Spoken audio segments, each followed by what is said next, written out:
kelima. Hari ini kita akan belajar banyak hal tentang bisnis tentunya dengan para pakarnya, dan ingat untuk terus ajak teman-teman para UMKM di seluruh Indonesia untuk hadir, gabung, belajar bareng bersama kita dengan pakarnya yang sangat expert di bidangnya. Hore! Oke, teman-teman UMKM di seluruh Indonesia, hari ini hari yang sangat spesial.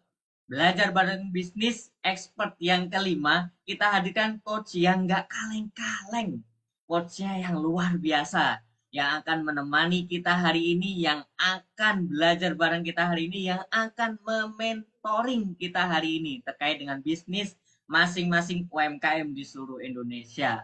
Nah, tadi di awal sudah disuguhkan, diperlihatkan dengan quotes yang sangat luar biasa. Saya bacakan terlebih dahulu. Manusia tidak memiliki kekurangan kekuatan.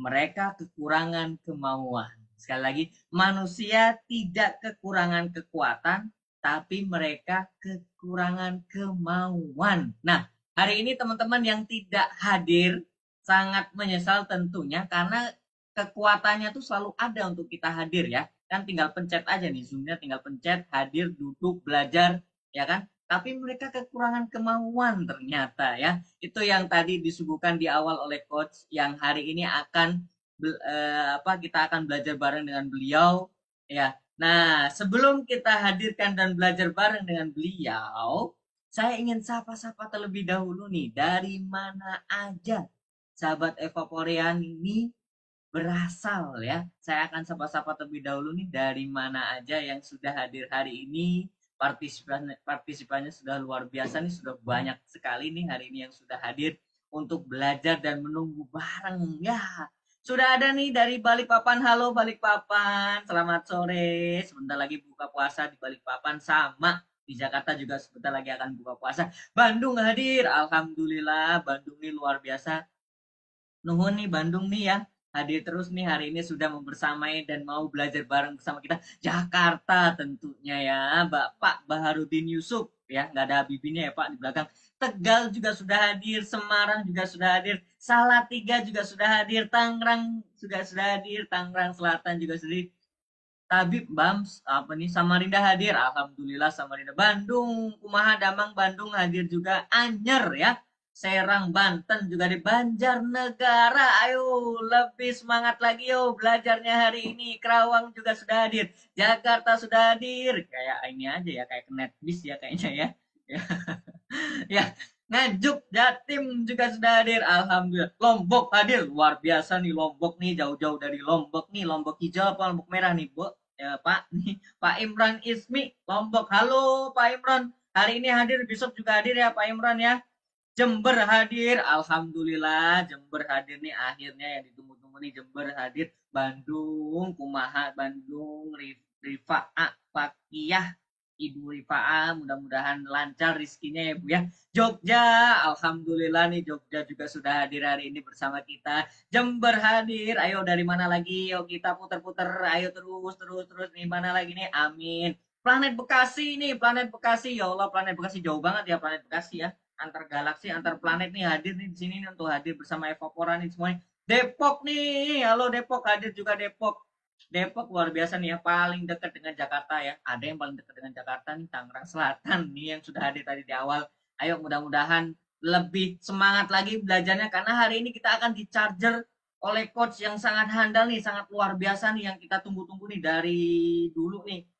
Kita belum bisa menghadirkan beliau, tapi hari ini nih demi Evapora nih beliau hadir untuk berbagi sharing bersama kita nih semuanya. Makanya gali ilmunya, harus lebih semangat lagi nih. Samarinda hadir, alhamdulillah. Samarinda. Bantul hadir, alhamdulillah. Bantul. Sidoarjo hadir juga ternyata ya, Sidoarjo.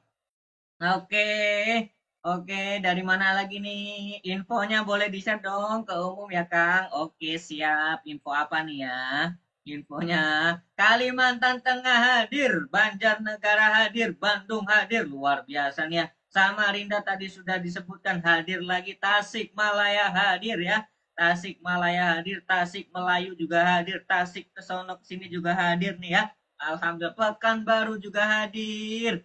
Zoom hadir, saya juga di Zoom nih hadir hari ini. Alhamdulillah nih. Oke, so sapa-sapanya sudah selesai nih. Ternyata nih banyak banget dari Sabang sampai Merauke ya. Dari kanan dan sampai ke kiri ya. Hadir dari bawah sampai ke atas juga hadir. Alhamdulillah nih. Terima kasih teman-teman sahabat UMKM di seluruh Indonesia nih yang sudah hadir belajar bareng bersama kita nih untuk terus gali ilmunya bersama coach yang handal hari ini. Terima kasih yang sudah hadir.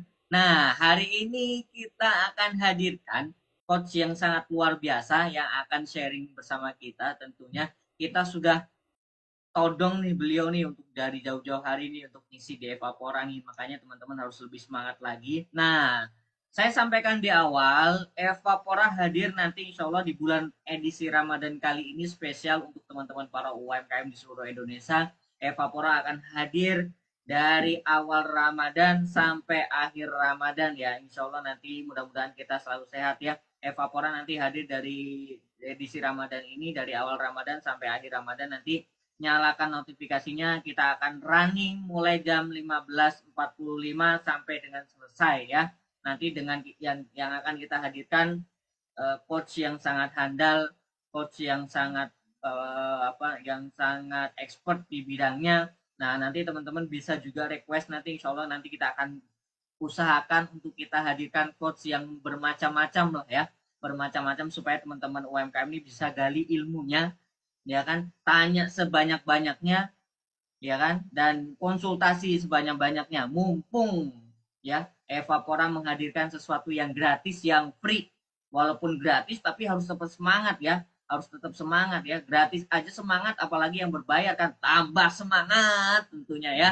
Alhamdulillah. Nah, nanti insya Allah nanti di Ramadan kali ini adalah Ramadan yang spesial tentunya. Saya ucapkan dari tim Evapora juga ucapkan selamat menunaikan bulan suci Ramadan ya. Mudah-mudahan ibadah kita sebelumnya dari Ramadan pertama sampai Ramadan hari ini yang kelima Allah terima dengan lapang, Allah terima ibadah-ibadah kita supaya nanti doa-doa kita terkabulkan. Amin. Nah, saya doakan juga untuk para UMKM di seluruh Indonesia juga bisnisnya lancar, berkah, bisa bermanfaat dan tentunya bisa bermanfaat untuk orang lain. Tambah cuan, tambah rizki, tambah semangat, tambah charger ilmunya tentunya. Nah, hari ini akan kita bahas spesial mengenai strategi eksekusi yang harus dilakukan oleh setiap pebisnis.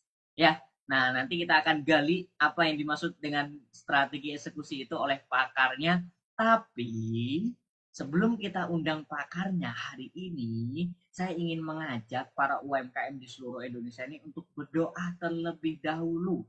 Kita berdoa terlebih dahulu berdasarkan kepercayaan masing-masing, berdasarkan kepercayaan masing-masing kita berdoa, mudah-mudahan apa yang kita terima hari ini untuk bisa kita aplikasikan dalam ilmu bisnis kita, dalam kehidupan sehari-hari kita. Mari sama-sama berdoa, berdoa mulai.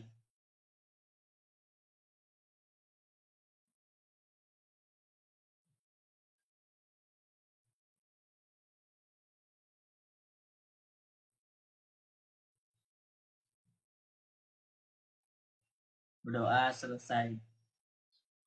Baik, terima kasih untuk teman-teman UMKM di seluruh Indonesia masih semangat ya tentunya ya. Makin mendekati Idul Fitri harus makin semangat ya, harus makin mengumpulkan cuannya karena ingat Idul Fitri kan harus bagi-bagi cuan ya, harus bagi-bagi rezeki ke orang lain ya. Makanya ini sebelum mendekati Idul Fitri harus lebih semangat lagi, mudah-mudahan rezekinya lancar berkah ya. Amin. Nah, sudah nggak sabar ya semuanya ya, kayaknya ya sudah menunggu nih apa yang sudah kita hadirkan hari ini. Nah, teman-teman nih kita akan hadirkan coach yang sangat spesial. Nanti teman-teman bisa gali ilmu beliau lewat pertanyaan di Q&A ataupun chat ataupun tanya langsung, silakan nanti makin bertanya makin asik nih kayaknya nih nanti ya. Nah, kita akan hadirkan dan sapa terlebih dahulu untuk coach yang akan mengisi hari ini sore hari ini nih. Kita akan sapa nih sudah gabung bersama kita nih Coach Abi Darwis yang luar biasa nih. Selamat sore Coach Abi Darwis, sudah mendengarkan suara saya Coach?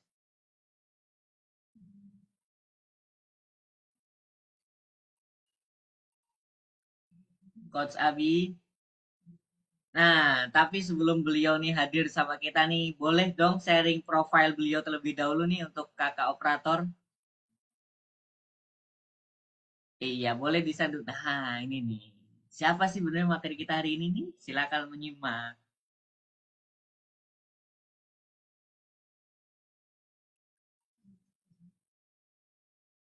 Suaranya belum keluar tuh suara.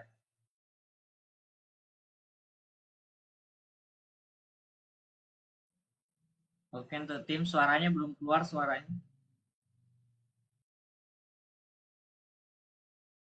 Boleh diulangin lagi di awal?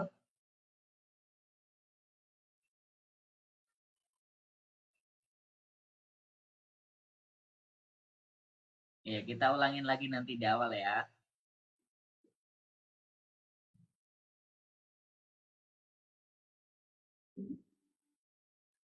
Oke.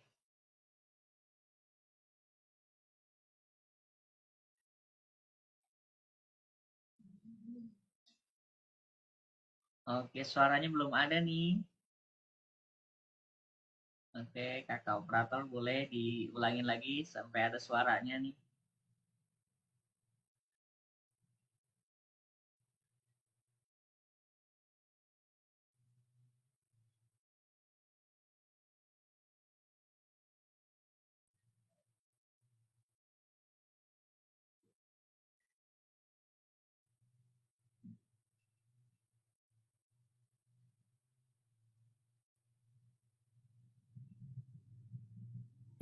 Certified Business NLP dan Certified NLP Coach dari NFNLP US, Kita ulangin dari Certified awal ya, Coach biar lebih Practitioner dan bergetar Law nih of Attraction ya. Coach dari Operator Asian tolong Coaching diulangin di awal Alliances, dari awal. Certified Public Saya Speaking lebih dari bergetar lagi nih. Oke, kita Muhammad selamat Darwis Harsono menunjukkan. atau yang akrab disapa dengan Abi Darwis, merupakan seorang pengusaha muslim sukses yang juga seorang business owner, business coach, serta komisaris 9 perusahaan.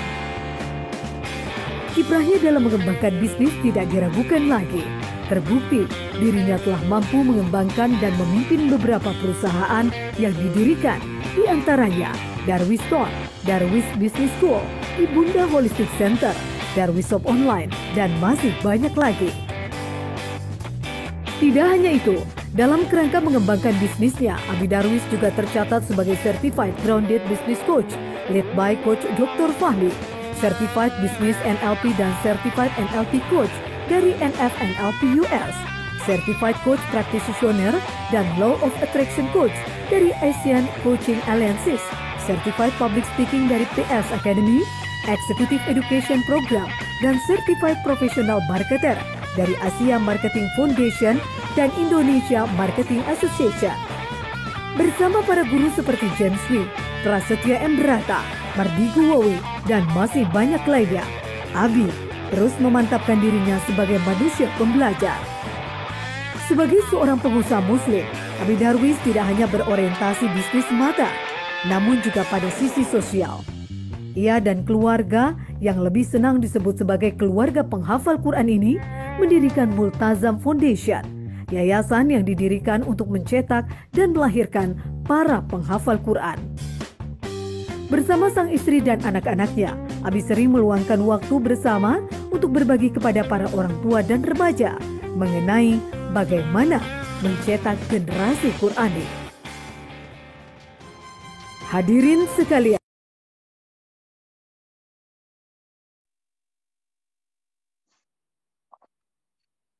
Iya, itu dia nih Coach Abi Darwis nih yang luar biasa nih. Nanti ya kita akan nih sudah gabung bersama kita nih. Selamat sore Coach Abi. Ya, Assalamualaikum Mas Brio. Alhamdulillah. Waalaikumsalam warahmatullahi wabarakatuh. Suara cukup terdengar dengan baik? Baik Coach Abi, suaranya mantap, lantang sekali nih Coach Abi nih. Sehat kabarnya Coach? Alhamdulillah, baik. Sudah tidak sabar untuk berbagi sama Alhamdulillah. teman-teman untuk segera membawa angka Indonesia mendunia. Siap, siap, siap, siap. Mau Coach, langsung aja nih Coach. Teman-teman sudah nggak Baik, sabar nih. Silakan oke, Coach baik. Abi nih. Itu suaranya kecil kayaknya. Atau mungkin daerahnya terpencil ya? Oh, kencengan suara Muslim ya. Saya harus berteriak lebih keras lagi, dia lebih tinggi dari suaranya Mas Brio. Aduh. Oke, baik. Bismillahirrahmanirrahim. Assalamualaikum warahmatullahi wabarakatuh. Teman-teman semua UMKM Indonesia, yang berada dari Sabang sampai Merauke, yang insya Allah hari ini kita berkumpul di tempat dan waktu yang insya Allah mubarak ini ya.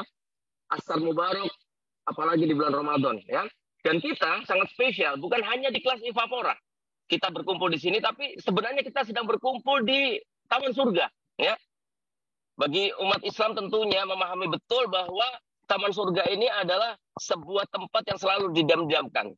Di mana di situ bukan hanya membicarakan tentang kebaikan, tapi lebih daripada itu semua teman-teman semuanya, bahwa kita di sini semuanya sedang membicarakan dan mengemban tugas penting, tugas kemanusiaan, yaitu memberikan harapan hidup kepada banyak orang lebih baik lagi ya, dengan membuka pekerjaan dan juga memberikan dua tugas penting, yaitu yang pertama adalah memberikan sebuah value kepada apapun yang kita berikan kepada market, yang itu menjadi problem solving buat mereka semuanya.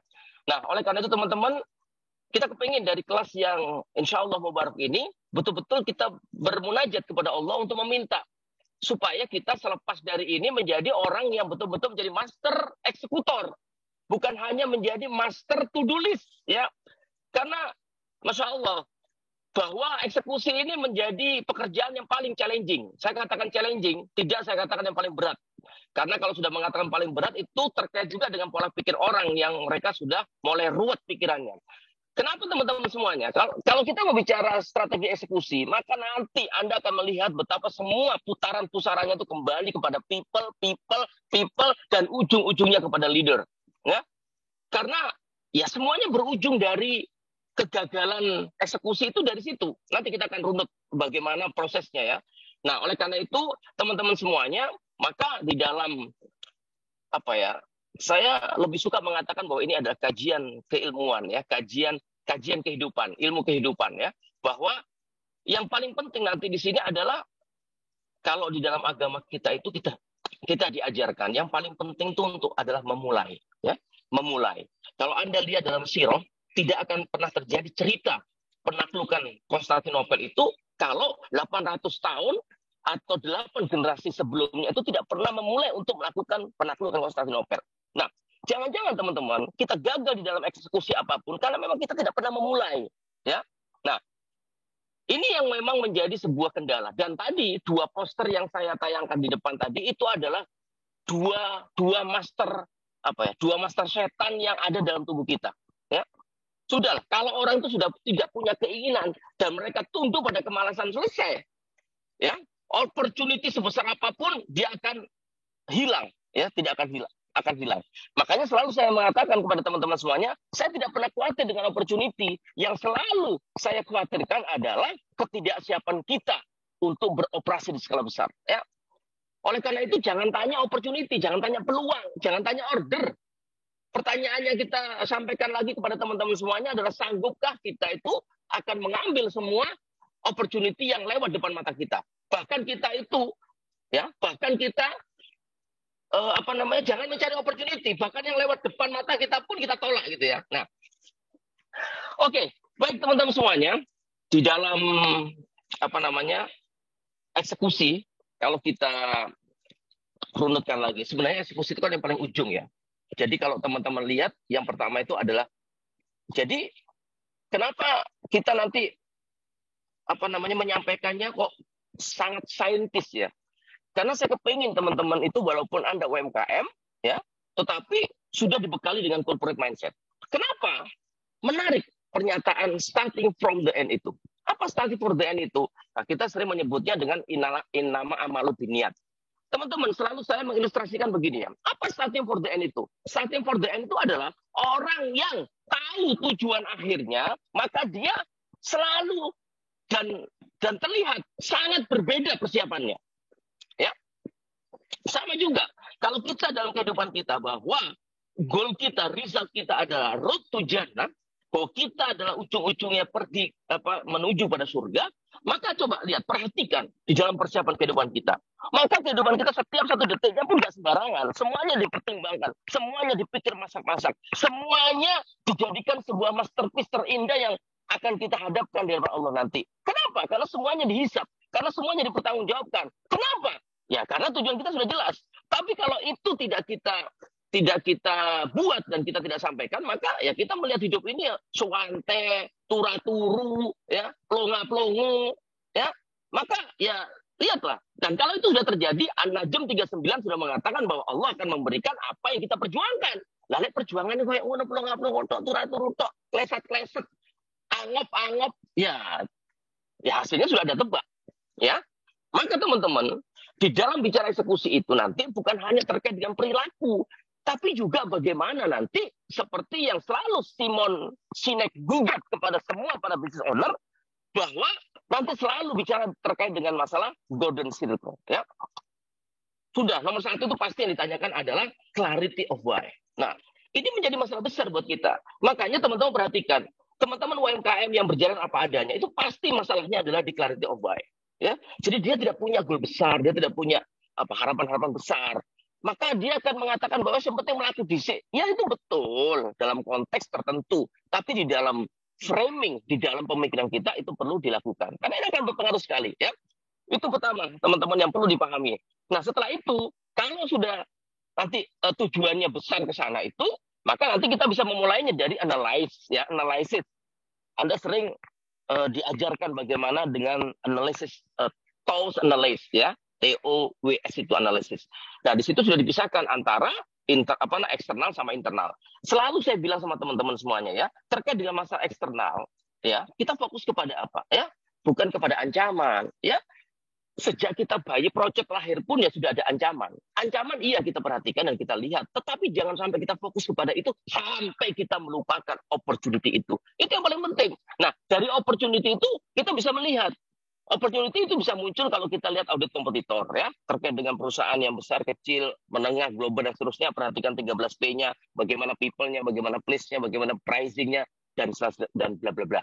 Setelah itu perhatikan dengan perubahan-perubahan terjadi terkait dengan regulator, terkait dengan teknologi, terkait dengan ekonomi makro dan seterusnya. Terkait juga dengan perilaku konsumen yang dulu hanya want and need, sekarang berkembang menjadi anxiety, desire, hope, harapan, impian dan seterusnya. Itu opportunity-nya luar biasa. Nah, tapi ingat teman-teman bahwa opportunity sebesar itu hanya mampu bisa kita ambil kalau kita punya strong, ya, punya kekuatan. Kekuatan apa? Nah, di dalam kekuatan itu, ya, nah, di situ ada kekuatan dan kelemahan. Ya, kelemahan kita antisipasi, bahkan kelemahan caranya kita berkolaborasi, kan gitu, bersinergi. Nah, kita fokus kepada strong dan kita munculkan. Kenapa? Strong ini yang akan menjadi cerminan bagaimana kita bisa mengambil opportunity yang ada di luar. Oke ya, dari situ teman-teman ya. Nah, setelah kita tahu apa yang harus kita perkuat, minimal di dalam balance scorecard kita sudah diajarkan bagaimana kita perlu hebat di dalam marketing strategiknya, ya. Kenapa? Nanti ini akan terkait dengan intake bottom line, ya, intake dan bottom line, ya, terkait dengan hasil akhir nanti yang mau kita bicarakan. Tapi teman-teman perlu memahami semua flow ini supaya nanti Anda tahu di mana posisinya itu. Jadi bisa-bisa banyak eksekusi yang tidak bisa dilakukan karena Anda memandang kok susah sekali ya. Nah, mau tidak susah bagaimana kalau Anda tidak punya kekuatan, ya. Marketingnya tidak dipersiapkan. Terus terkait dengan masalah finansialnya nggak paham sekali terkait perputaran uang, terkait dengan capital. Terus juga masalah operation excellence. Lihat, waduh, tantangan terbesar kita ini sekarang teman-teman berada di operation excellence. Lihat, bisnis karena operation excellence itu adalah betul-betul menunjukkan bahwa understanding of business process. Ya, jadi orang yang excellent di dalam prosesnya itu udah pasti orang yang paling paham terkait dengan bisnisnya. Itu masih menjadi masalah besar buat kita. Dan yang terakhir adalah people. Wah, itu lagi. Lihat. Wah, kalau saya bahas people ini bisa satu sesi lagi, teman-teman ya. Lihat people kita seperti apa ini. Wah, tidak memahami people-nya. People-nya itu berdampak juga dari turunan leadernya. Nah, dari barang scorecard ini saja, kalau sudah tidak terpenuhi, maka ya kita nggak punya kekuatan. Atau kalau tidak balance scorecard-nya nggak kuat, atau Anda yang punya sekarang apa? 6M. 6M itu perhatikan. Yang pertama apa? Man. Anda punya orang berapa? Saya punya orang 60. Wah, tapi mengumeti semuanya. Loh, itu yang mungut, yang pusing sebenarnya leadernya, bukan timnya. Anda akan tahu teman-teman, kalau kita nanti bicara bagaimana sesungguhnya inti dari bisnis itu adalah human magic. Anda akan tahu bahwa setiap people itu selama dia disiapkan lingkungannya untuk bertumbuh dan berkembang, maka Anda melihat orang-orang itu akan menjadi human magic. Human magic, teman-teman. Anda akan heran. Masya Allah, orang ini gak diapa-apain kok hebat. Iya, sebenarnya mereka itu sudah hebat dari dulunya. Cuman leadernya ini yang ruwet, leadernya ini yang bermasalah, yang membuat orang tidak bertumbuh menjadi hebat. Ya, perhatikan itu. Kalau Anda punya 60, berarti Anda punya human capital 60 kalikan berapa jumlahnya. Wow, itu kekuatan yang sangat dahsyat itu ya. Terus yang kedua, money. Lihat uang kita. Teman-teman, di UMKM itu paling senang uangnya ada, terus misalnya di rekening, ya sudah safety seperti itu. Nah, padahal nanti kalau Anda tanya teman-teman yang terkait dengan expert di finance, mereka akan tahu karakter uang itu kalau lebih bagus ya seperti kita main bola basket, dipantulkan, uang itu diputar, walaupun nanti penggunaannya tepat sesuai dengan sasaran yang ada. Ya. Ya.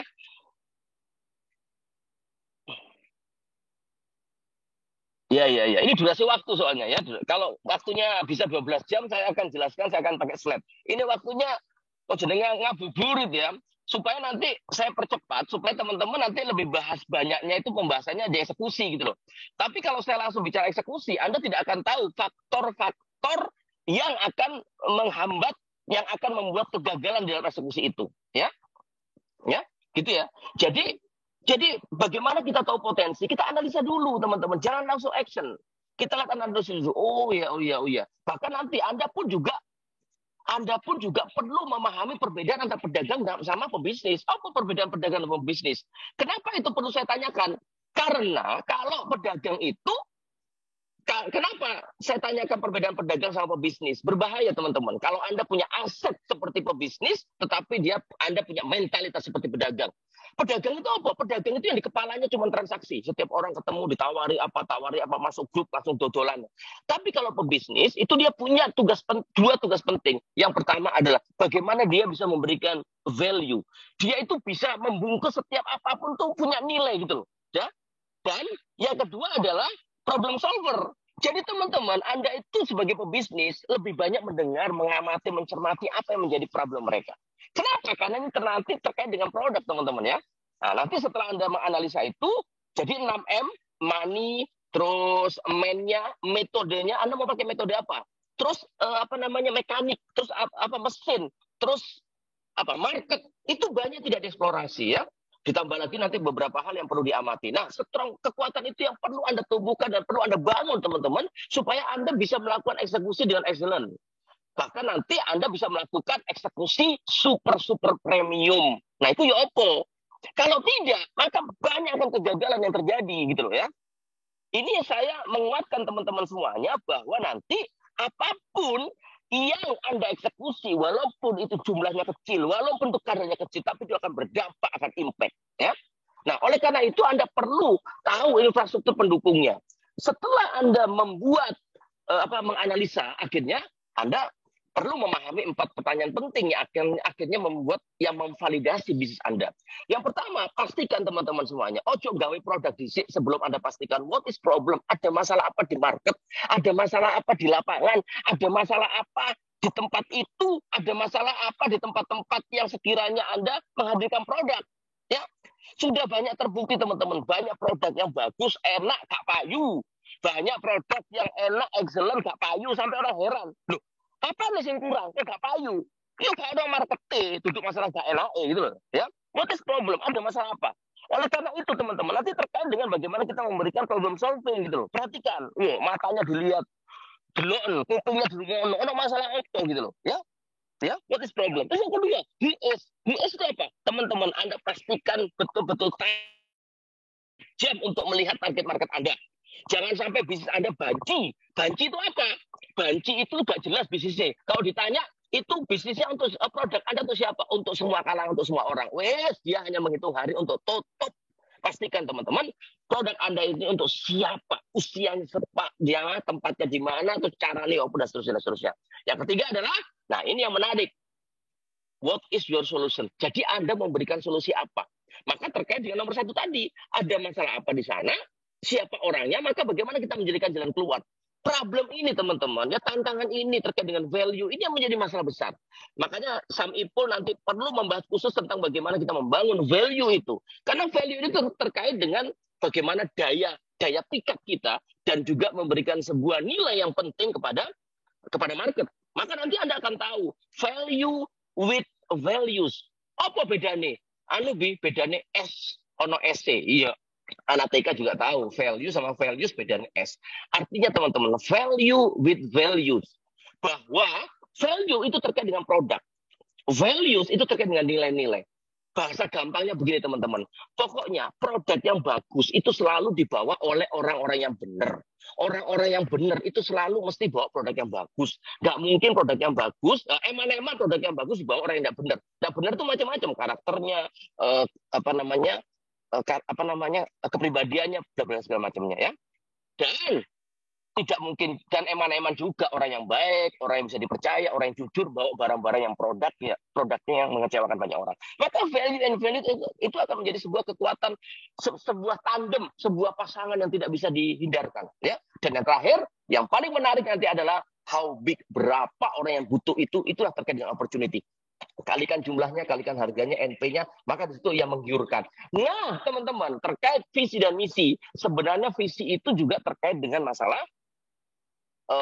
semenarik apakah bisnismu itu ya terkait dengan besarnya pasar itu, teman-teman ya.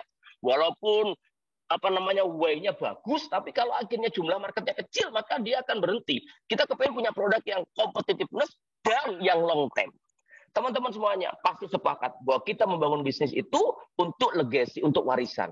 Berarti kita perlu membangun bisnis yang living company. Apa living company itu? Living company adalah bisnis yang usianya jauh lebih lama daripada usia biologis pemiliknya. Ya. Nah, dari situ baru teman-teman menyusun strategi. Terserah mau lewat bisnis model canvas ataupun lewat strategi-strategi yang lain terkait dengan sebuah opportunity itu.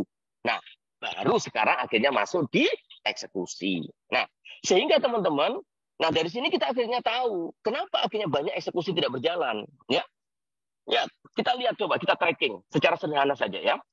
Bahwa banyak bisnis yang tidak bisa dieksekusi atau apapun.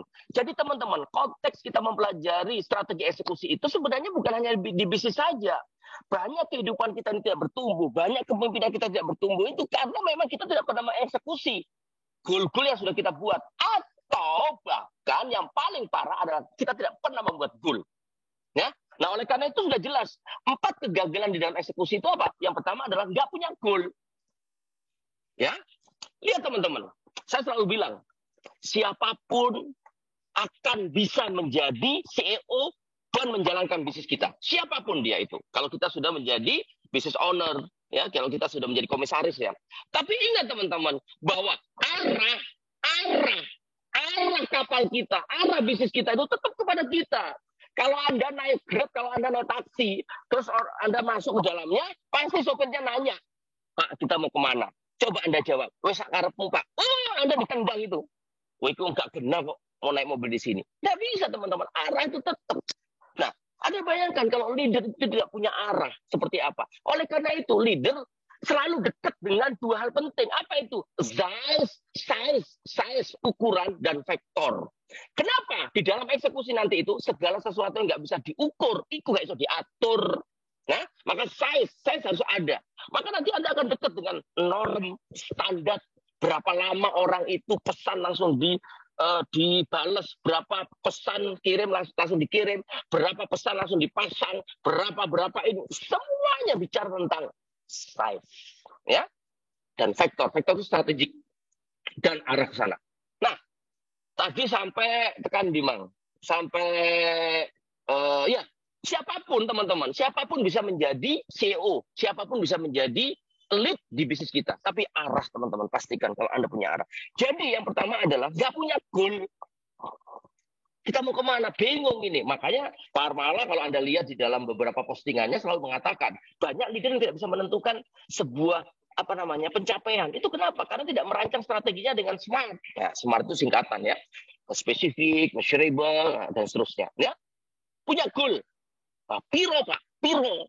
Maka nanti Anda akan tahu bahwa nanti leader itu perlu paham apa yang disebut dengan namanya fitur-fitur kepemimpinan. Salah satunya adalah bagaimana orang itu perlu memahami understanding, perlu ngerti apa segalanya. Kenapa? Kalau Anda lihat nanti dalam 9 fitur kepemimpinan itu, untuk bertumbuh maka ada 9 tahap yang dilakukan. Dan yang pertama kali adalah understanding, perlu paham. Nah, tantangannya banyak para leader itu yang tidak paham. Paham apa? Produknya nggak ngerti, servisnya yang terbaik nggak ngerti. Sebutkan 5 reason to buying. Sebutkan 5 hal penting yang membuat mereka memilih produk kita. Bingung kita menunjukkannya. Kenapa? Karena kita nggak bisa bangun value. Karena kita tidak pernah mendengarkan, tidak empati. Empati itu betul-betul hadir di tengah mereka untuk ngerungokno. Apa yang mereka rasakan, apa yang mereka inginkan, apa yang mereka harapkan. Wah itu, ya. Jadi kita lebih peka harusnya mendengar seperti itu. Allah itu memberikan 2 telinga dan 1 mulut, sebenarnya lebih banyak mendengar, teman. Ojo akan ngomong, ojo akan ngobrol, ya, ojo akan ngomong, ya. Kalau banyak ngomong nanti Anda ya tidak seperti yang diinginkan, dimaunya. Maka nanti kalau Anda belajar terkait dengan positioning bisnis, Anda akan lihat selalu ada 3 faktor. Yang pertama adalah customer, yang kedua adalah kompetitor, yang ketiga adalah kita. Teman-teman, dari peta seperti ini selalu terjadi sentuhan 3-tiganya. Coba kita perhatikan, kita tracknya satu-satu. Yang paling bego apa? Yang paling bego itu apa, teman-teman? Kalau kita sama kompetitor berantem habis-habisan, misalnya banting harga ini, terus pelanggannya bilang, loh, sampean itu lho apa? Loh, Anda itu ngapain? Sampai berantem seperti itu. Wah, bukan itu yang saya mau. Nah, kan kacau. Kalau kita sama kompetitor berantem habis-habisan harga, ternyata mereka mintanya adalah kecepatan layanan, perbaikan mutu dan seterusnya. Nah, kan tidak terpenuhi semuanya, kan kacau gitu ya. Berantem, tapi ya bukan itu yang dimau. Nah, terus yang kedua, apa yang sakit di hati? Apa yang sakitnya di hati termasuk di dompet? Itu jika pelanggan meminta sesuatu, kompetitor dengan mudah memberikannya, melayani dengan cukup sederhana dan cukup gampang, tapi kita tidak bisa menyentuh sama sekali, teman-teman. Ya, itu sakitnya sampai di sini. Aduh, kok bisa dapat harga yang sangat spesial, kok iso cepet koyo ngono, kok iso hasil produknya excellent, kok iso koyo ngono. Nah, kita nggak bisa menyentuhnya sama sekali. Iku sing paling loro nang ati, ya. Dan yang terakhir adalah apa yang paling menggembirakan dan tentunya yang kita harapkan, bahwa pelanggan meminta, ingin dipenuhi kebutuhan dan keinginannya, bahkan harapannya, kita dengan mudah memberikannya, dan kompetitor tidak menyentuh sama sekali.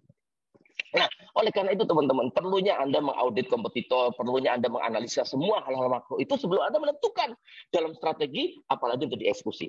Yang pertama kegagalannya adalah tidak punya goal. Terus yang kedua adalah gak ngerti carane. Apalagi banyak leader ini, aduh, iki lakonono, ini gimana caranya sakarepmu? Nah, ya gimana caranya mereka itu, ya? Nanti di ujung-ujungnya nanti akan ditanya Anda. Pada waktu setiap hal itu akan dieksekusi, ya, maka sebenarnya Anda perlu menanyakan 3 hal penting yang perlu Anda confirm ke bawah. Yang pertama, sudahkah semua perintah saya itu jelas? Ya. Ini gak jelas, tidak menggunakan dengan causal action. Coba ngomong, apa tuh causal action? Ngomong sing jelas, logi, sederhana, cepat wolo-wolo, sampai orang tidak bisa menerjemahkan dengan cara lain. Lihat di dalam kehidupan kita, itu emak-emak, ini Maredia ada mungkin ya. Maredia itu kalau minta sama suaminya, Abi, tolong ambilkan tasku.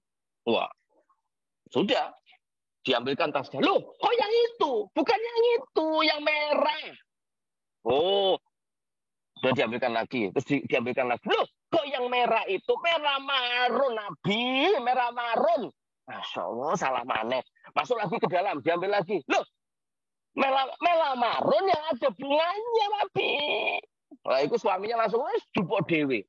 Nah, teman-teman, perlu dipahami bahwa penyakit terbesar seorang leader adalah dia selalu berpikir orang lain mengerti apa yang ada di kepalanya. Jadi Bu Redia tadi itu, Bu Redia itu tidak pernah berpikir bahwa suaminya akan tahu di dalam tasnya itu tempat tasnya di mana.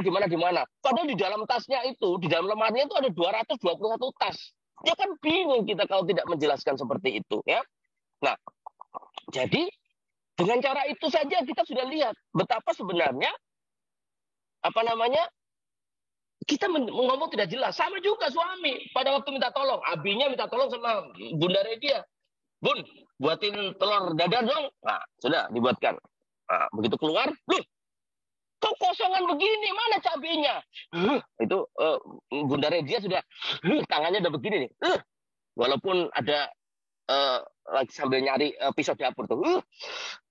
Ya ada, nggak enak, nggak ada cabenya. Udah ngomong dari tadi. Nah, udah, cabenya dipakai cabai terus dikeluarkan lagi. Loh, kok cabai kecil? Itu kan pedas bunda. Pakai cabai yang besar itu loh.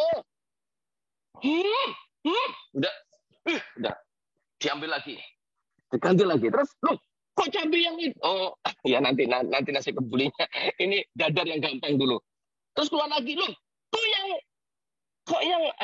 yang merah, yang oranye biar segar. Ini merahnya layu-layu kayak begini. Wah, itu tangannya Bu Redia langsung begini, ambil telurnya, langsung ke mukanya suaminya misalnya. Kamu buat itu sendiri. Kenapa? Nggak jelas. Ya. Jadi, teman-teman, makanya kalau sudah bicara ekosis ini panjang. Ya, sama juga. Kalau saya bilang kalau istri saya misalnya atau tim saya bilang, waduh, itu kok gimana Pak ya? Si A dijelaskan kok nggak bisa sesuai apa yang kita mau. Loh, apanya? Nah, nanti kita akan bahas 8 hal yang perlu kita pahami sebelum leader itu marah ke anak buahnya. Nah, itu ya. Jadi kalau Anda belum melakukan tahapan 8 ini, ya tahan dulu. Saya pun juga kalau misalnya ada OB kerjanya nggak benar, saya tanya dulu keuangan. Sudah gajian belum? Belum Pak. Oh, saya tahan dulu. Tapi kalau sudah gajian, tak masukkan ke kamar, tak omelin kayak begitu ya. Jadi yang pertama tadi nggak tahu goalnya, terus yang kedua nggak tahu caranya.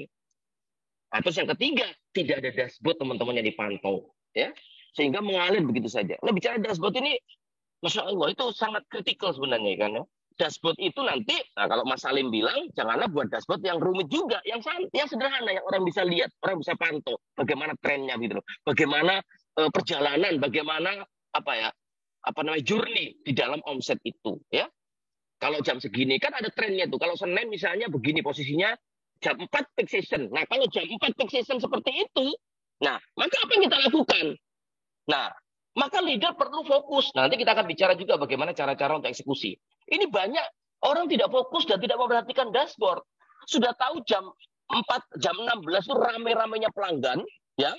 Leadernya harus fokus, malah leadernya kalau di apotek misalnya dia terima detailer obat, dia terima tamu, dia bahkan koordinasi rapat, dia tidak memantau dengan sangat cermat terkait bagaimana timnya melakukan upselling, cross-selling, dia tidak memastikan semua orang terlayani dengan cepat, dengan baik. Nah, itu contoh sederhana betapa sebenarnya dashboard itu menentukan sekali terkait dengan pencapaian kita. Jadi teman-teman, kalau Anda punya dashboard ya, dashboard itu adalah angka-angka mengingatkan kita jam sampai ini sepi, jam sampai ini rame. Nah, kalau sepi, jadi bisa cek inventory, bisa nanti ngecek yang lain, bisa melakukan online dan seterusnya. Tapi kalau rame fokus, setiap orang datang di upselling, tambahin mana, tambahin tidak dengan ini, tambah dengan ini, tidak dengan ini, seperti itu ya. Teman-teman, dulu waktu apotek sebelum betul-betul saya perhatikan terkait dengan eksekusi ini, itu bisa lupa sehari itu 200 orang. Besoknya lupa 150. 150 lupa itu ceritanya ya. Besoknya lagi 75, besoknya lagi 35 sampai sekarang akhirnya setiap pelanggan datang 300 orang, 400 orang semuanya terupselling. Loh, kalau mereka beli nambah 3.000, nambah 5.000, nambah 7.000 tidak dilakukan, kan eman-eman teman-teman. Bahkan setiap durasi datang mereka. Durasi waktunya per menit, per detik harus diperhatikan ya. Dan yang terakhir adalah ini sih paling abot, gak tahu ditagih. Saya banyak sekali ketemu teman-teman para leader itu yang nyuruh timnya, tapi gak tahu ditagih. Sampai terjadi sebuah tren di kalangan timnya itu, pokoknya kalau disuruh bos buatkan saja, terus taruhin situ. Insya Allah gak tahu ditagih. Ya pasti teman-teman akan gagal kita itu ya. Nah, oke. Mas, waduh, udah 4:30 iki. Mas Priyo, iki tak terus no atau kita mau tanya jawab atau gimana?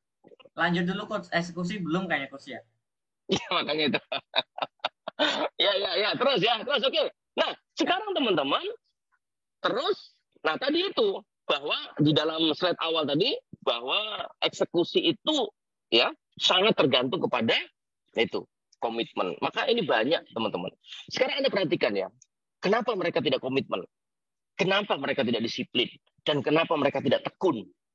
Pasti ini terkait sesuatu dengan noble purpose ya, dengan tujuan besarnya apa sih itu ya. Sekarang teman-teman coba bayangkan ya, ini saya mau mengambil kisah sedikit ya. Ya ini karena Ramadan nggak mau pula sedikit kita bicara tentang bagaimana siroh ya. Anda perhatikan juga ya, Anda akan melihat ya betapa sebenarnya memang akhirnya kenapa Allah itu sangat sayang, sangat mencintai umat manusia, umat itu yang mereka itu istimrol di dalam melakukan amaliyahnya. Ya, karena itu susah teman-teman. Coba Anda perhatikan ya. Coba saja, ini momentum baik untuk Ramadan. Coba istiqomah. Ini komitmen kita ya, komitmen. Bismillah ya Allah, saya mau sedekah 2.000 setiap ba'da subuh. Nah, ini kan momentumnya bagus Ramadan. Ya, coba Anda lakukan. Ya. Wah, itu luar biasa. Kadang-kadang kita nggak sabar, teman-teman. 2.000 dikalikan 1 bulan, 60.000 atau 600.000 langsung di cash di awal. Ya. Padahal bukan itu. Padahal tarbiyah pelajarannya adalah bagaimana kita istimrol melakukan hal yang kecil seperti itu. Itu belum ditambah lagi tugasnya. Bagaimana kita sedekah 2.000 di masjid yang berbeda setiap subuh. Wah, tambah challenging lagi ya. Nah, kenapa? Ya karena mereka tidak punya goal besar itu. Supaya kalau dia tidak dikunci dengan goal-nya tadi itu, maka ya pasti di dalam perjalanannya pasti akan ada itu komitmen. Akhirnya merasa bahwa nggak masalah kalau ini tidak terjadi. Maka kita perlu mengunci kalau ini tidak terjadi apa. Maka perlu juga teman-teman memasukkan manajemen resiko. Kalau ini tidak terjadi bagaimana? Sama juga. Kalau kita menentukan omset per bulan, katakanlah bulan ini kita menentukan omset 40 miliar atau 4 miliar ya, 4 miliar kita. Coba ya. Kita mencari 4 miliar itu kan karena ada kompensasi, karena ada kewajiban bahwa kita akan memenuhi bla bla bla bla bla. Betul nggak? Berarti kalau 4 miliar tidak terpenuhi, maka harusnya terjadi koreksi kan. Maka bisa saja gaji Anda tidak sebesar itu. Maka kita tidak bisa mengangsur, maka kita tidak bisa menyimpan, maka tidak bisa menyusutkan, maka tidak bisa ini, tidak bisa ini. Resiko itu yang perlu kita pikirkan teman-teman. Maka kita perlu menjaga setiap daily waktu, setiap waktu itu terkait dengan omset kita. Jadi tidak bisa dibiarkan. Saya selalu bilang begini, kalau dashboard teman-teman ya, dashboard Anda perhatikan trennya jam berapa, sampai Anda bisa mengunci angka itu di 80% maghrib. Terus Anda tutup shift-nya itu adalah jam 21. Maka mohon maaf ya, dengan rotok sombong Anda, walaupun gak usah ndonga, akhirnya di ujung komputer itu Anda nunggu, ini sudah pasti di angka 80. Maka begitu keluar angkanya, insya Allah di atas 80 teman-teman. Karena jam 6 Anda sudah pastikan angka itu sudah terpenuhi. Tetapi kalau kita nggak pernah memantau angka itu, walaupun Anda ndonga di ujung kasir itu, ya Allah mudah-mudahan omsetku ya Allah bagus hari ini, dia tidak akan terpenuhi. Kenapa? Anda tidak bisa memantau. Maka tugas penting seorang leader adalah tidak boleh memberikan janji, tapi leader itu perlu memastikan semua prosesnya. Ya, nah proses teman-teman, sekali lagi proses. Oke ya, maka nanti di dalam Grounded, ayah itu Dr. Fahmi selalu mengajarkan kepada kita bagaimana dalil segala sesuatu bisa dieksekusi. Yang pertama teman-teman adalah pastikan bahwa semua pekerjaan itu teratur dan terukur. Teratur, makanya ada norm nanti. Teratur, bagaimana prosesnya? Ya, bagaimana prosesnya? Ya, nanti kalau Anda kalau Anda belajar tentang Navigate, tentang bagaimana kita menjalankan bisnis untuk operational excellence, maka nanti Anda akan menemukan beberapa tahapan penting. Yang pertama adalah definisi normal, ya, terus definisi ready, definisi action, dan definisi done. Nanti teman-teman, kita bicara tentang eksekusi, itu selalu nanti bahwa pekerjaan kita ujungnya cuma 2. Apa itu? Done, selesai maksudnya, done, selesai, and result. Ya, banyak pekerjaan yang selesai, tapi tidak menghasilkan. Dan untuk menghasilkan, maka perlu Anda memastikan pekerjaan itu. Maka di dalam Navigate, nanti Anda akan dijelaskan bahwa segala sesuatu itu perlu dipastikan dulu dengan kondisi normal. Kondisi normal. Kondisi normal itu maksudnya apa? Ya apa yang mau Anda tentukan, apa yang mau Anda inginkan. Contoh misalnya, bagaimana sebuah outlet kebulinya Bu Redian dibilang normal. Itu ya apa? Dibilang normal itu apa? Ukurannya itu selalu 4x6 Bi. Kalau 4x5 gak normal. Oke. Terus gimana? Ketinggian atapnya itu adalah 4 meter Bi. Gak mungkin counter saya itu di bawah 4 itu Bi. Gak mungkin itu. Pasti itu 4 karena sirkulasi udara, karena AC dan segala macamnya. Oke, 4x6 tingginya. Oke, kita tracking satu-satu. Yang dibilang dengan normal lantainya seperti apa? keramik, pelat rumput-rumputan hijau atau apa. Terus bagaimana standarnya? Yang dibilang dengan bersih bagaimana? Rapi seperti apa? Temboknya yang dibilang tidak berjamur bagaimana? Atapnya, lampunya 10 nyala semua, yang 4 ke sebelah ujung itu warnanya oranye, yang tengah warnanya putih, yang ini warnanya itu normal, teman-teman. Nah, coba Anda perhatikan. Ya, jadi kita sebelum eksekusi apapun, maka pastikan di dalam setiap pekerjaan-pekerjaan mau kita eksekusi, pastikan dulu normal tidak. Maka nanti ada satu bahasa yang kita pakai seorang leader itu untuk menyatakan ke timnya. Lihat, kamu mejamu normal enggak? Ruanganmu normal enggak? Kamu normal enggak ada di sini? Nah, karena kondisi normal itu leader ada di mana? Ya, seperti itu ya, di dalam eksekusinya. Nah, kenapa? Nanti, teman-teman, dalam kondisi normal itu, maka selalu ada persiapannya. Ya, jadi kondisi-kondisi yang normal itu tidak akan pernah terjadi kalau tidak pernah ready, tidak pernah dipersiapkan. Nah, nanti kondisi normal itu selalu akan dilakukan bagaimana menuju normal, dan itu bagaimana selesai. Ya, nah maka rumusan-rumusan ini juga perlu.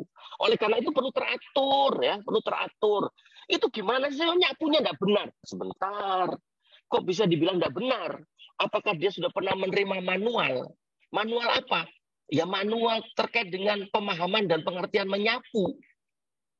Apakah sudah ditulis dan disepakati apa yang disebut dengan nyapu? Menyapu adalah waktunya berapa lama, syarat-syarat yang disapu sudah bersih bagaimana, caranya bagaimana. Nah, itu kan bagian-bagian penting dari sebuah dokumen yang perlu kita adakan dulu sebelum kita bicara tentang eksekusi, karena eksekusi menuju kepada result yang mau kita inginkan. Ya. Maka nanti yang tadi saya sampaikan, 3 pertanyaan penting sebelum Anda memberikan mandat kepada seseorang untuk melakukan eksekusi. Yang pertama, sudah jelas enggak perintah yang saya berikan? Lihat, sebar brosur. Ya disebar sebetul brosurnya. Tapi disebarnya ke, Masya Allah, selokan, ke Peceren, ke pasar, kemana-kemana. Kenapa? Tidak jelas kita perintahnya. Kemana? Sebarkan brosur itu sesuai dengan target market, orangnya begini. Ya, nah, durasi waktunya kapan, dia menggunakan pakai apa, di mana arealnya dan seterusnya. Nah itu kan jelas. Kalau enggak kan, nah causal action itu adalah bagaimana kita membuat perintah yang orang lain itu bisa melakukan seperti apa yang kita mau, tidak menerjemahkan dengan cara yang dia pahamin. Ya. Terus yang kedua, sudah siapkah piranti-piranti dan perangkat-perangkatnya? Nanti kalau kamu sudah sebar brosur kepada orang-orang tertentu, catat ya ininya, WA-nya, alamatnya, semuanya, geografinya, seterusnya. Tapi tidak disiapkan, Bu. Tidak disiapkan perangkat-perangkatnya dan alat-alatnya. Ditulis seperti apa, bagaimana cara nulisnya, bentuknya seperti apa, reportnya seperti apa, menyajikan laporannya seperti apa. Pasti nanti akan beda. Nanti begitu Anda minta, nanti kok mainnya itu? Loh, lalu apa? Gimana? Jelas nggak tadi perintahnya itu? Sampai dia menerjemahkan dan melakukan dengan cara seperti itu. Ya, pirantinya. Dan yang ketiga adalah, ini yang paling penting teman-teman, dan pastikan, sudahkah orang yang kita kasih amanah dan mandat itu untuk melakukan eksekusi sudah diberikan skill atau keterampilan yang mendukung ke pekerjaan seperti itu? Ya, kalau tidak siap-siap Anda kecewa. Ya, orang langsung di-switch di pekerjaannya sebagai chef di dapur, atau pramusaji, atau ini. Udah skillnya ada saja.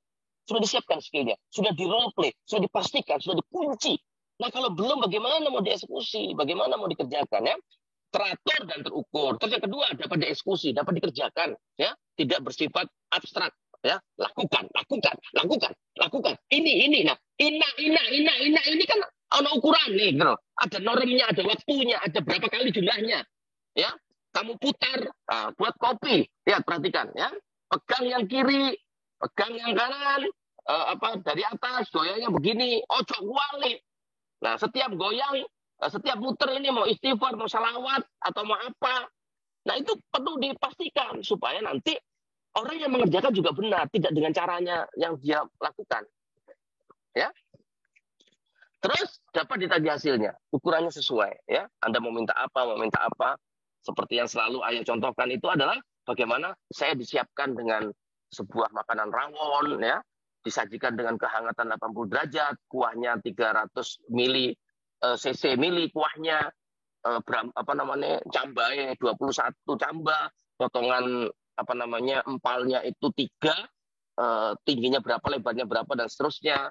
Terus sambelnya ono piro, dilembut, diulek dengan halus atau di blender, macam-macam semuanya itu. Nah, itu perlu betul-betul clear, ya. Terus, nah itu cause and action, tidak menimbulkan salah paham, ya. Clear. Makanya supaya tidak menimbulkan salah paham, pada waktu Anda memberikan perintah, ditanya, ngerti kamu yang saya maksud? Ya, coba kamu ulangi kalau itu ada gerakan. Nah, itu ya untuk memastikan bahwa yang kita mau itu bukan yang seperti yang dia pikirkan. Ya. Dan yang terakhir adalah mengikat tindakan. Mengikat tindakan itu selalu bicara deadline. Kapan waktunya, kapan selesainya, terus bagaimana hasilnya. Ya, seperti itu. Nah, ya. Nah, sebelum bicara eksekusi teman-teman, nanti maka yang penting lagi nanti ada selalu kita tanyakan terkait dengan intake. Intake itu 5 pertanyaan penting sebelum teman-teman melakukan pekerjaan. Maka kalau kita punya toko, kalau kita punya ruangan teman-teman, setiap ada karyawan yang mau bekerja itu ya harusnya leader itu dengan bahasa sederhananya nyegat kepada mereka untuk meminta 5 hal penting. Yang pertama adalah apa yang kamu kerjakan, ya, apa yang kamu prioritaskan, apa yang kamu perbaiki, apa yang kamu hasilkan. Nah, itu ditanya. Jangan sampai mereka itu datang ke tempat kita langsung kerja, langsung melakukan apapun. Tidak. Ditanya dulu itu, baru nanti ditanya dulu. Kita mau menuju normal. Normal itu apa? Nah, kalau leader ya normalnya apa? Targetmu itu bulanannya, perhariannya berapa juta. Maka apa yang kamu persiapkan? Obatmu sudah lengkap, produkmu sudah ada, ini sudah ada, timmu sudah siap, uang recehanmu sudah siap, barangmu sudah siap, sudah. Ingat bagaimana cara melakukan, harus cross-selling segala macamnya, dan don itu adalah uang semuanya, benar uang itu di 3M, dirasa, diraba segala macamnya, dihitung jumlahnya, dicocoknya, ono fotonya, ono videonya, diserahkan. Karena nanti di ujung-ujungnya sebelum mereka pulang, leader hadir juga di depan pintunya karo nyegat. Jangan pulang dulu. Jawab 5 pertanyaan ini. Yang pertama adalah, mana? Berapa jumlah uang yang kamu hasilkan hari ini? Berapa transaksi yang kamu hasilkan? Berapa unit yang terjual? Dan ingat, ini yang lebih penting lagi, 4 dan 5 pertanyaan. Berapa buyer? Berapa buyer? Buyer itu apa? Pelanggan baru. Nah, buyer itu terlihat teman-teman, itu terkait dengan indikasi bagaimana marketing kita berjalan. Jadi kalau buyer kita tidak ada pelanggan-pelanggan baru yang hadir, maka bermasalah dengan marketing kita. Berarti nggak berjalan marketing kita. Awareness-nya orang untuk datang ke kita tidak banyak. Dan yang kedua adalah berapa customer kita. Ya, tadi buyer, sekarang customer. Customer itu apa? Orang yang repeat. Orang yang repeat itu indikasinya jelas. Bahwa orang yang repeat itu selalu terkait dengan urusan service and product kita. Jadi kalau banyak orang yang tidak repeat, maka sudah dipastikan bahwa service and proses kita buruk sehingga orang tidak datang lagi. Nah, ya. Jadi teman-teman, dari proses analisa, dari proses menyusun strategi, dari proses eksekusi, caranya apa, goalnya seperti apa, orang-orang yang dipersiapkan, tapi teman-teman, Anda akan tahu bahwa eksekusi yang bisa dilakukan seperti itu ada di tengahnya. Di tengahnya itu apa? Lingkungan, kondisi yang membuat bisa dieksekusi. Apa itu? Organisasinya bertumbuh. Di situ ada value, ada super team, ya, ada organisasi yang bertumbuh, belajar terus mereka. Ada tangible, intangible-nya, ada visi dan misi segala macamnya. Tetapi ingat teman-teman, itu di level tengah. Tapi yang paling krusial adalah people-nya itu yang di-drive oleh leadernya. Sehingga teman-teman nanti akan memahami bahwa product fit itu akan ketemu dengan market fit. Itu akan dibungkus oleh strategi yang fit. Dan strategi yang fit itu hanya bisa di-drive oleh leadership yang fit. Nah, sehingga teman-teman ujung-ujungnya kembali kepada leader. Nah, oleh karena itu nanti kalau Anda melihat bahwa semua masalah di lapangan itu gagal, itu karena leadernya. Nah, oleh karena itu teman-teman, kita diajarkan bahwa leader itu perlu membangun keseimbangan yang sempurna. Apa itu? Yang pertama adalah bagaimana dia membangun total personnya, membangun total leadernya, dan membangun total life-nya. Ya? Total personnya itu dimulai dengan siapa saya? Aku sopo. Banyak orang tidak paham dirinya. Bahwa dia lupa kalau dia itu makhluk Allah yang diberikan DNA pemenang. Ya? Yang diciptakan dengan sebaik-baik bentuk seperti di At-Tin ayat 4 yang tercermin di pikirannya, tercermin di ucapannya, dan tercermin di tindakannya. Untuk melanjutkan apa? Kinerja para nabi. Untuk apa? Mengatur alam semesta. Jadi kita ini teman-teman perlu dipahami bahwa kita ini dipersiapkan oleh Allah dengan sangat serius untuk mengatur alam semesta. Masa ngurusi bisnismu tok, masa ngurusi keluarga, ngurusi diri Anda sendiri saja tidak paham. Oleh karena itu sekali lagi Anda perlu memahami, membangun diri Anda sendiri bahwa definisi sederhana seorang leader adalah orang yang sudah tuntas dengan urusan dirinya. Jadi beresin dulu urusan Anda teman-teman. Itu bagaimana pikiran Anda, pikiran-pikiran besar, bagaimana mulut-mulut Anda itu selalu memberikan motivasi, memberikan harapan bagi hidup orang, bagaimana tindakan-tindakan Anda itu seperti Rasulullah tunjukkan, seperti Al-Quran yang berjalan. Ya, itu leader perlu dibangun. Nah, kalau sudah, maka dia akan berdampak. Nah, nanti Anda akan tahu ada borang yang menarik yang Gus Fahmi sampaikan itu terkait transformasi. Transformasi itu teman-teman adalah apa? Perubahan-perubahan yang terjadi. Minimal dirasakan oleh diri sendiri, dan transformasi itu minimal dirasakan oleh orang terdekat Anda. Jadi kalau Anda tuh bertumbuh, maka yang paling merasakan perubahan itu, yang paling merasakan kebaikan, yang paling merasakan impact dan dampaknya itu apa? Pasangan Anda, anak-anak Anda, dan termasuk tim Anda. Itu dulu yang perlu dilakukan. Ya. Terus yang kedua, transformasi itu slow. Transformasi itu smooth, santai, tenang, jangan sampai menimbulkan turbulensi. Ya. Kenapa teman-teman? Karena seorang leader adalah dia perlu membungkus semua masalah-masalah yang rumit itu menjadi simple. Karena simplify is power. Jangan sampai masalah yang sederhana dijelaskan sampai tambah ruwet. Tapi bagaimana masalah yang ruwet itu disimpelkan sampai timnya bilang, gampang lah ini, gampang lah ini, aku iso. Ayo, itu leader. Ya, bicara transformasi. Terus yang kedua, di bawahnya nanti kalau ada transformasi itu warna biru, di bawahnya itu yang menarik lagi. Ini teman-teman pesan buat Anda buat kita semuanya ya. Bahwa survei membuktikan perusahaan-perusahaan yang sekarang berusia 400 tahun, setengah abad, 500 tahun gitu ya. Mereka bisa survive saat ini itu dia karena punya culture, karena punya budaya perusahaan yang kuat. Ya? Dan budaya perusahaan itu ternyata turun menjadi tata kelola. Nah, yang banyak tidak orang ketahui adalah bagaimana akhirnya culture itu turun dari mana. Nah, kalau kita lihat dari slide yang Gus Fahmi sampaikan, ya, ayah ingatkan kepada kita, ingat bahwa culture itu turun dari mentalitas ownernya. Nah, kalau bicara mentalitas owner dan leadernya, itu tidak menunjukkan bahwa ini hanya untuk para owner, tapi kepada setiap orang yang merasa dirinya sebagai manusia. Ya, mentalitas itu culture itu akan turun dari mentalitas ownernya itu lewat dua jalan teman-teman. Apa itu? Teladan dan kebiasaan. Ya, jadi apa yang kita contohkan kepada tim, apa yang kita biasakan, kebiasaan apa yang kita lihat. Karena sekali lagi teman-teman, tidak ada yang bisa menggantikan kebiasaan. Ya, apa katanya Bunda Yuyun Anwar, Abi lewes juragane kuliner itu kempro, jorok orangnya. Walaupun manajernya itu dari McD, tetap aja dapurnya juga jorok. Kenapa? Ya sudah karena kebiasaan, karena sudah jadi karakternya itu. Nah, oleh karena itu teman-teman, jangan kita terlalu jauh bicara tentang eksekusi hal apapun selama akhirnya eksekutornya itu bermasalah, ya, bermasalah. Apalagi nanti terkait dengan banyak para leader yang ruwet pikirannya sehingga membuat masalah yang sebenarnya tidak masalah itu menjadi ruwet. Nah, oleh karena itu teman-teman, saya selalu pesan kepada Anda semuanya, betul bahwa kita tidak bisa mengatur semua apa yang ada di luar kita. Tapi teman-teman semuanya, kita masih bisa mengatur apa yang ada di kepala kita. Ya, pastikan bahwa kepala kita ini benar isinya gitu, sehingga nanti kita akan memberikan masukan, memberikan saran, memberikan keputusan-keputusan penting itu juga benar. Nah, oleh karena itu kita jadi tahu akhirnya eksekusi itu ujung-ujungnya adalah apa? Di tangan kepemimpinan yang benar gitu loh. Nah, oleh karena itu sebelum bicara eksekusi panjang lebar terkait dengan hal-hal yang bersifat sangat teknis, pastikan teman-teman kalau Anda tidak punya masalah di dalam kepemimpinan Anda, ya. Karena sesungguhnya semuanya itu adalah bagaimana keputusan itu diambil oleh leadernya. Nah, oleh karena itu makanya sering kita menyebut dan mendengar bahwa kalau mau nambah omset, ya omsetmu kamu rubah. Tapi kalau Anda mau menaikkan skala bisnis Anda, tidak ada cara lain teman-teman kecuali meningkatkan scale up kepemimpinan Anda. Terima kasih teman-teman semuanya. Mudah-mudahan sedikit memberikan semangat spirit Anda di dalam ngabuburit sore ini. Ya, insya Allah ini ada asar yang berkah buat Anda semuanya. Mulailah teman-teman dari yang sederhana.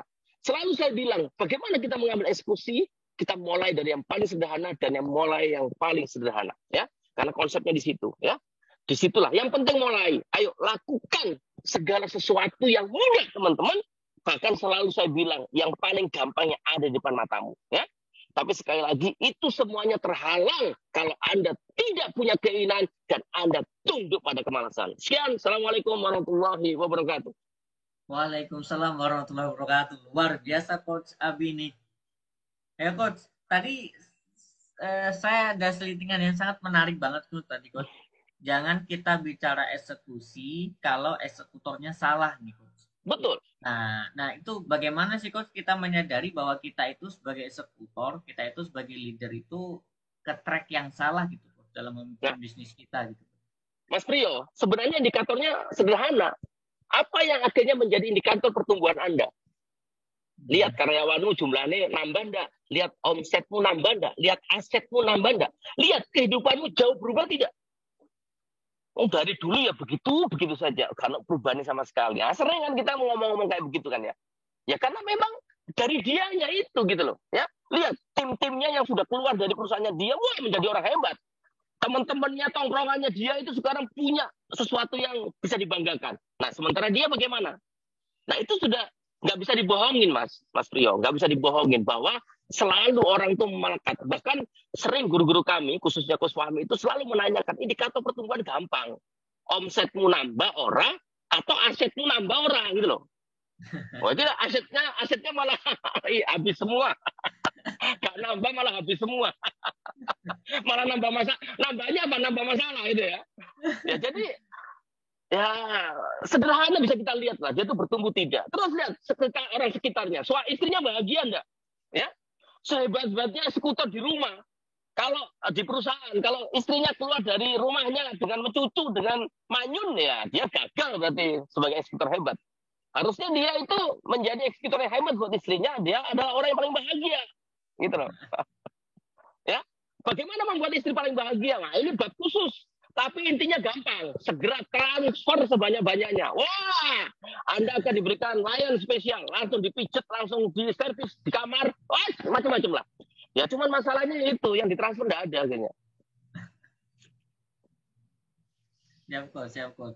Masya Allah nih Coach. Coach, ini ada beberapa pertanyaan nih Coach dari Dr. Sobirin, SPN nih Coach. Tadi bicara tentang supaya tidak berantem nih Coach tadi Coach. Supaya tidak berantem dengan kompetitor, lebih pas kita bermain di area Ocean Blue. Bagaimana cara tahu market share yang tersedia untuk kita di segmen tersebut gitu Coach. Ya, Mas Priyo, itu Pak Dr. Sobirin itu besan saya itu. Masya Allah. Beliau spesialis dokter saraf punya rumah sakit di Kudus itu. Ya, baik. Teman-teman semuanya, wabil khusus Pak Sobirin yang insya Allah dimuliakan Allah. Jadi, teman-teman pastikan. Yang pertama adalah audit kompetitor dulu. Ya, audit kompetitor itu penting. Yang pertama, audit kompetitor itu adalah siapa kira-kira yang terbesar, yang terglobal, yang terunik, yang terdekat. Intinya kompetitor itu adalah sopos yang paling membuat resah dan paling makan omset kita. Ya. Nah, perhatikan di 13P-nya. Maka dibuatkan sebuah kolom-kolom khusus dia, ya. Nanti kalau Anda lihat bagaimana polanya, setelah kita melihat yang pertama adalah what is problem? Ada masalah apa sampai rumah sakitnya berjalan? What is problem? Ada masalah apa sampai rumah sakitnya berdiri? Oh, udah pasti banyak orang butuh layanan. Maka di tracking yang nomor 2, who is siapa? Jadi revenue pemberi pemasukan terbesar di rumah sakit itu siapa? Pasti ada petanya di situ tuh ya. Apakah usia segini, di poli apa misalnya. Dan yang ketiga adalah what is your solution? Nah, karena poli apa? Poli saraf misalnya. Poli saraf. Jadi kalau saya tahu itu Dr. Sobirin itu yang paling laku dulu penopangnya di spesialis di poli anak dan poli saraf. Nah, poli saraf, what is your solution? Apa yang bisa kamu berikan jalan keluarnya dan menjadi pembeda? Nah, sudah tahu, Mas Priyo, jadi Pak Sobirin ini orang sangat telaten. Sehari itu pasiennya kalau tidak salah dulu itu 125, bahkan menyentuh sampai 200 pasien setiap harinya. Nah, pasiennya itu banyak suka ke beliau. Beliau tuh telaten orangnya. Telaten. Dioncei satu-satu gitu loh. Sampai akhirnya betah orangnya dan sangat santun dia memberikan obat dan seterusnya. Terus yang ketiga adalah berapa how big, berapa jumlahnya? Oh, ternyata berapa ribu dan seterusnya. Setelah itu kita ketahui berapa jumlahnya, maka baru kita nanti lihat. Nah, kompetitor nanti. Jadi kenapa kita setelah audit kompetitor dilihat, maka kita terinformasikan ya bahwa pelanggan itu selalu melihat 12 hal penting. Nah, itu yang disebut dengan namanya elektik. Pelanggan kita punya penyakit yang tidak bisa disembuhkan. Apa itu? Elektik, membanding-bandingkan. Mau tidak mau, suka tidak suka. Kita itu selalu dibanding-bandingkan. Loh, dokternya kok gini? Loh, tempatnya kok gitu? Loh, mobil layanannya kok begitu? Loh, kok begitu? Nah, itu dia bilang dengan elektik. Dengan kita melihat audit kompetitor, maka kita terinformasikan bahwa pelanggan itu melihat 12 hal penting. Nah, setelah kita tahu itu, maka 12 hal penting itu mana yang menjadi menjadi pembanding dan menjadi hal yang dicari. Kita kunci menjadi 12 key success factor. Nah, 12 success factor itu menjadi sebuah value buat kita. Sebelum kita turunkan menjadi value, maka 12 key success factor, 12 kunci faktor itu artinya apa? 12 hal penting yang kita siapkan, yang insya Allah kita sudah tutup dengan causal loop yang tidak akan bisa terjadi kegagalan bahwa rumah sakit kita atau tempat kita tidak dipilih oleh market. Tetapi sebelum itu diturunkan menjadi value, maka 12 key success factor itu kita kunci lagi menjadi 12 indikator sukses. Apa itu? Wah, ini lebih tajam lagi. Contoh, dokternya. 12 indikator dokter yang benar di layanan itu. Yang pertama, datang setengah jam sebelumnya. Dokternya responsif, aktif, humble. Dokternya ceria, tidak pernah lelah, tidak ada beda antara pasien pertama sampai pasien yang ke-300. Tetap fresh, tetap semangat dia. Misalnya, terus diturunkan lagi tempatnya seperti apa sampai jadi value. Value itu jadi apa? 5 wow. Wow, tempatnya, wow, layanannya, wow, dokternya, dan seterusnya. Nah, ingat teman-teman semuanya, bahwa nanti value itu hanya bisa terjadi seperti itu kalau di situ dilakukan ada normnya, dikunci dengan waktunya. Jam berapa menit, berapa ini, selesai ini obatnya langsung 2 menit, 3 menit, antrian tidak, nah seperti itu. Dan ingat, norm semuanya itu bisa berjalan kalau di drive dengan people yang bukan hanya perform, tapi outperform. Orang-orang yang luar biasa. Itu yang membuat akhirnya produk kita menjadi competitiveness. Nah, seperti itu.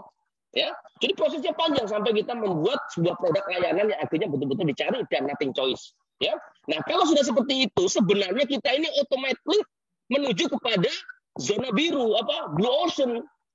Blue ocean itu artinya apa? Artinya apa? Musuh sangat tidak relevan dengan kita. Artinya apa? Bukan kita head to head dengan kompetitor, tapi kita punya value, fokus kepada value pencapaiannya yang kita kejar, sampai akhirnya tidak terasa kompetitor itu jauh di belakang. Sampai kita lihat, loh, kemana kompetitorku? Nah, kompetitor kita sudah di sana. Sehingga pada waktu, ayo kita buat poli seperti rumah sakitnya Dr. Sobirin. Waduh, jangan. Kita mending cari yang lain. Terlalu sulit, aboten. Aduh, orang-orangnya begitu, tempatnya begitu, lain-lain begitu, udah. Kita mending cari yang lainnya. Nah, itu yang dibilang akhirnya kita tanpa sadar bahwa kita berjalan dengan blue ocean strategik, ya. Berada di zona yang orang lain tidak akan menyentuh dengan layanan kita. Karena kita sangat-sangat excellent seperti itu. Ya. Kira-kira begitu, Dr. Sobirin. Mudah-mudahan menjadi inspirasi dan mudah-mudahan menjadi kekuatan untuk bisa membangun rumah sakit yang lebih besar dan hebat lagi. Amin. Mudah-mudahan gue jawab ya, Pak Dokter. Kalau tidak terjawab nanti mampir ke rumah ya, Coach. Ini luar biasa nih, Coach. Nih hari ini nih alhamdulillah nih tak terasa nih, Coach, waktunya sudah mendekati maghrib. Oh iya. Surabaya mau buka duluan nih, Mas. Iya nih, Coach. Nanti insya Allah nanti ini pertanyaan-pertanyaan yang yang belum bisa dijawab dan disampaikan hari ini, nanti insya Allah di lain waktu nih nanti kita akan kembali Coach Abi untuk di Devapora secara free. Nanti insya Allah nanti di waktu yang akan datang nih lebih semangat lagi nih hari ini. Nanti diatur sama Mbak Caca ya. Siap Coach. Ini luar biasa nih hari ini, Coach. Coach, sebelum kita tutup nih untuk tema dan materi hari ini nih minta disampaikan untuk closing statement, Coach, untuk teman-teman. Oke. Ya, teman-teman. Ya. Pasti eksekusi adalah sebuah yang paling challenge. Eksekusi ada segala-galanya ya. Oleh karena itu pastikan teman-teman jangan sampai ada masalah di dalam circle apapun. Tapi yang paling penting adalah jangan pernah ada masalah di leader. Oleh karena itu menutup acara ini adalah teman-teman lakukanlah segala sesuatu yang orang lain takut untuk melakukannya. Sukses buat semuanya. Sekian. Assalamualaikum warahmatullahi wabarakatuh. Waalaikumsalam warahmatullahi wabarakatuh. Itu luar biasa nih. Lakukanlah yang orang-orang lain belum melakukan atau takut melakukan. Ini quotes terakhir dari Coach Abi nih. Luar biasa nih. Mudah-mudahan jadi inspirasi untuk kita. Insight baru untuk kita praktekkan di bisnis kita masing-masing. Amin, Nah, amin. sekali lagi kita ucapkan terima kasih untuk Coach Abi Darwis yang sudah mau berbagi dan sharing di Evapora kali ini, minggu ini, di Ramadan kelima ini. Mudah-mudahan sehat selalu, Coach ya. Amin, Bisa amin, amin. lancar, berkah, dan bisa Amin. bermanfaat untuk orang banyak, Coach ya. Nanti kita akan Amin. undang lagi kalau di lain waktu. Dan untuk teman-teman yang sudah hadir, teman-teman UMKM di seluruh Indonesia yang sudah hadir, ingat untuk tetap semangat lagi, menyongsong agar bisnis kita semakin maju dan berkembang ya. Nah, nanti kita akan belajar dan kita akan hadirkan coach yang lebih baru lagi untuk kita tambahkan insight baru dengan materi-materi dan pola-pola yang baru. Nanti untuk tetap stay tune di Evapora setiap hari di sore hari menemani ngabuburit dari teman-teman semuanya, teman-teman UMKM di seluruh Indonesia. Nah, sampai jumpa di esok hari. Saya sebagai host dan teman-teman Evapora dari tim, mohon maaf lahir batin apabila banyak salah dan banyak khilafnya untuk semuanya. Terima kasih untuk teman-teman yang sudah hadir dan ingat follow juga Instagramnya dari Coach Abi, Abi Darwis, silakan @Abi Darwis, silakan nanti teman-teman untuk lihat Instagramnya dan follow. Di situ ada banyak sekali motivasinya dari beliau dan rekaman ini nanti akan kita share di YouTube Evapora dan web Evapora, evapora.com. Dan nanti silakan nanti kunjungi websitenya dari Coach Abi Darwis juga. Nanti silakan nanti untuk dapat materi dan insight-insight baru dari beliau. Terima kasih untuk hari ini. Mudah-mudahan sehat selalu dan berkah selalu untuk bisnisnya. Terima kasih. Billahi taufik walhidayah. Assalamualaikum warahmatullahi wabarakatuh. Waalaikumsalam warahmatullahi wabarakatuh. Mas Trio pamit ya.